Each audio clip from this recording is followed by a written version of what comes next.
আসসালামু আলাইকুম। সবাই কেমন আছেন? আশা করি সবাই ভালো আছেন। আলহামদুলিল্লাহ আমরাও ভালো আছি। তো এখন শীতের রাত।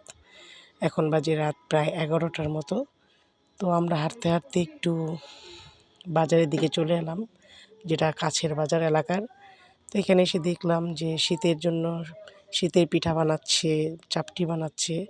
তো এটা দেখে আমার আর লোভ ছিল না। তাই আমি ট্রাই করে দেখব আরকি কেমন লাগছে। তো আমরা ১ম এ চাপটিটা ট্রাই করে দেখব। তো চাহাত বলতেছে, "আম্মু আমি আগে খাবো।" তো চাহাতের জন্য আমরা আগে একটা চাপটি নিয়ে নিলাম, আরেকটা পিঠা নিয়ে নিলাম। এখন সে এটা খেয়ে রিভিউ দেবে কেমন হয়েছে। তো শীতের দিনে গরম, গরম খাবার খেতে খুবই ভালো লাগে।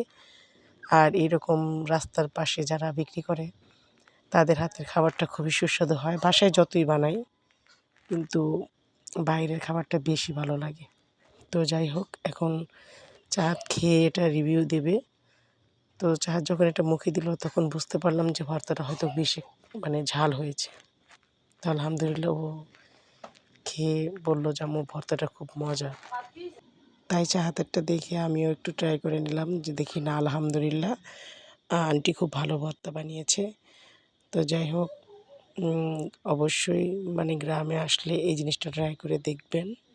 রাস্তার পাশে পিঠা বা চাপটি শীতের দিনে খেতে খুবই ভালো লাগে।